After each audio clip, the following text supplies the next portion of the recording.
बिहार सरकार साहब मुर्दाबाद। अगर हॉस्पिटल बनता तो उससे भी गाँव के लोग के मतलब भलाई हुई। कहे तो मतलब कि जो हॉस्पिटल बनाओगे तो गरमजरुआ सरकार के जमीन बहुत बा, यहाँ 1.5 बीघा 2 बीघा बा, तो सरकार वो जमीन पर बनाओ। यहाँ अगर बन जाई हॉस्पिटल तो एमे इलाज थोड़ी हो कि एमे खाली गांजा पिए सन, दारू पिए सन, बस ये काम होई। हमनी के मठ पर हरदम एकरा के ठेकेदार सीओ मिली भगत से चाहती है कि पूरा गाछ कटवा के आ मठ के ध्वस्त कर दी।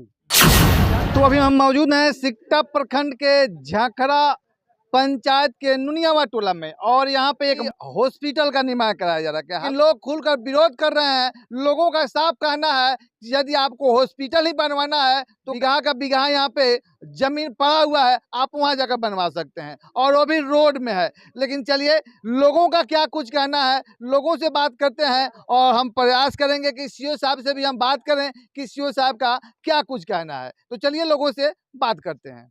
हमारा नाम प्रेम यादव बा। वार्ड सदस्य। हाँ, 15 नंबर वार्ड सदस्य बनी। 4 गांव के बीच पर ई मठ बा, हमनी के मठ के बगीचा है, ठीक बा। एकरा के ठेकेदार सीओ मिली भगत से चाहती है कि पूरा गाछ कटवा के आ मठ के ध्वस्त कर दी। जनता के बहुत है पर हमनी के बहुत आक्रोश बा कि ना बने के चाहिए। यह हमनी के बर बारात चाहे कोनो जग जुग में फंक्शन इहे बा, यही पर सब हमनी के मूर्ति सूर्ति सब बनेला, बर बारात सब टिकेला ही है। सीओ साहब आई रही तो पूछली तो कहनी से कि ना ई जमीन पर मत बनवाई, बहुत सारा गरमजरुआ बा जौन बनवाओ बता ऊपर बनवाई रहुआ। तो ई कहली कि ठीक बा। ठेकेदार के भेजली कि जाओ देखो और जमीन है, तो ठेकेदार कहत रहे कि ऊपर ना बना। 1 महीना के बाद चुप के आके 9 बजे रात के जेसीपी लगा के 9 बजे रात के 2 गो गाछ ढा दिल, तब मने गांव के जनता के जानकारी भइल, तब वो हमारा आके रोकल गई, ओकर वीडियो बनावल गई, तब जाके ऊ दपाइल फिर 4-5 दिन से फिर फूट खाट ठेकेदार जी लगौले बा। रेंजर साहब आए रहे, कहले थे कि हमारे बिना अनुमति के तू कैसे हरा पेड़ काट दिया। ये एक डेंगी कटेगा तो इसका जिम्मेवार आपको हम 420 में डालेंगे, आपके ऊपर मुकदमा होगा। नुनियावा टोला है, झकड़ा पंचायत है, प्रखंड कौन बा? सिकटा प्रखंड बा। हमनी के 4 गांव 5 गांव के बीच में एगो मठ हुआ, वन विभाग लागल बा। एमे गुजर सफर कर जाला, कहीं का है पर एमे आराम करे लालू, मूर्ति बनेली, एमे जगशाला बा। अगर हॉस्पिटल बनता तो उससे भी गाँव के लोग के मतलब भलाई हुई। कहे तो मतलब कि जो हॉस्पिटल बनाओगे तो गरमजरुआ सरकार के जमीन बहुत बा, यहाँ 1.5 बीघा 2 बीघा बा, तो सरकार वो जमीन पर बनाओ। मठ के हो जा कथी के हॉस्पिटल बना तो ओमे लड़का जुआ खेलता रह, ताश खेलता रह, या कोनो एथिए नहीं खे। नहीं मठ के जमीन बा इतने बाटे, सारा गरीब के इज्जत सब धर्म यहाँ रहला। ओकरा बाद में मान ली यहाँ जग होला, बरात भी टिकेला, तो ये जगह सब खत्म हो जाई तो फिर खेत कहाँ से होई। यहाँ सारी निवटला में और गरमजरुआ बहुत सारी बा, तो उ सीओ के नहीं खेलो कर, वो तो सीओ के देखे चाहिए ना। मान ली मंदिर के जमीन बा, तो यह जमीन पूरा हरा पौधा काट कूट के आई नश कर देता है, फिर बार बारात कहाँ टिकी। ये हॉस्पिटल से हमसे कोई मतलब नहीं कह। यहीं बगल में स्वास्थ्य केंद्र खुला हुआ है, कोई डॉक्टर है अवेलेबल है।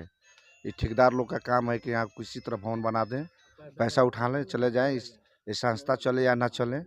सीओ साहब से खुद हम बोले थे, सीओ थे, कर्मचारी थे और अमीन थे, स्वास्थ्य विभाग का डॉक्टर था, उनसे भी बोले कि यहाँ और दूसरा जगह है जो बहुवरवा गाँव है, उसमें कोई भी सरकारी भवन नहीं है, वहाँ जमीन 1 बीघा है, वहाँ आप बनवाइए। सीओ साहब बोले कि ठीक है वहीं हम बनवाएंगे। रातों रात वो पैसा लेकर इस जमीन को एक्वायर कर यहाँ दे दी।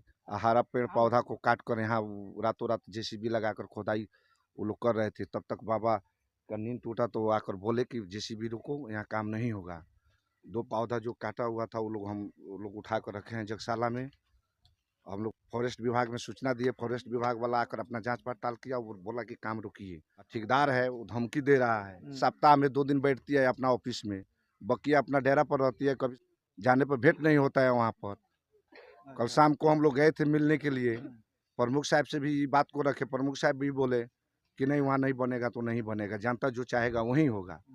नहीं तो गवर्नमेंट आए, सबका जो सब लोग सरकारी ज़मीन में बसे हुए हैं उसका बिल्डिंग तोड़वा कर वहीं पर बनवा दे, हम लोगों को कोई इससे दिक्कत नहीं है। यहाँ तो मठ पर कभी नहीं बनेगा। यहाँ तो एक सिंचाई का जो नाला भी है उसको भी ध्वस्त करवा दिया लोग। जिसके 5 गांव का सिंचाई होता है, सामने चलकर देख लीजिए। डीएम साहब को व्हाट्सएप पर हम लोग डाल दिए हैं। अब डीएम साहब व्हाट्सएप पर देखे हैं कि नहीं देखे हैं, अब उनका काम है। वो बोल रहा है कि डीएम साहब का आदेश है, डीएम साहब स्पॉट पर आए, पब्लिक से मिले और पब्लिक के जैसे भी सुझाव है उसको सोचे समझे। रात के 9-10 बजे दिन के ना काम कर लो ना उ झाँक के गइल हमरा लोग से आदमी, तो हम कहने एने कहाँ आइल पड़ो, तो ना एने घूमे फिरे आइल बनी। तनका बाद हम भंडार उंडार चटा के भोग लगाव तनी बहर तनी, तो देखा तनी सौंसे बगीचा उजूर रहे।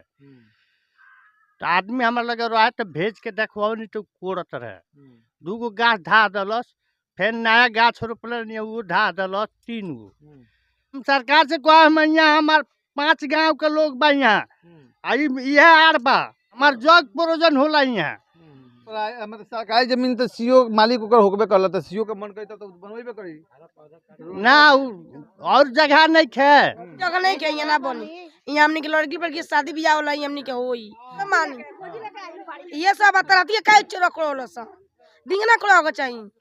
ये हमनी के आईने से काम करने से महिला पार्टी धूप लागल ते में आके हमनी के आराम करीने सन।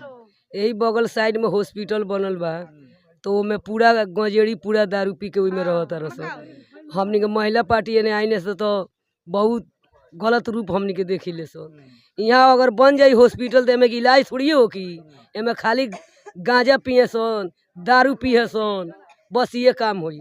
हमनी के मठ पर हरदम जग होला हर साल, तो वहाँ तले मुँह तले पूरा मूर्ति बनेला, मेला लागेला, सब कोई ये जन आवेला। और वृक्ष बा, सब कोई आवेला महिला पार्टी ते में बैठेला, आराम करला। लइके आवेले सन, आम उम लइका खाले सन, बाबा लोग एजा रहेला। तो जे तरह के होखे वो तरह ना बने के चाहिए तो ना बने के चाहिए।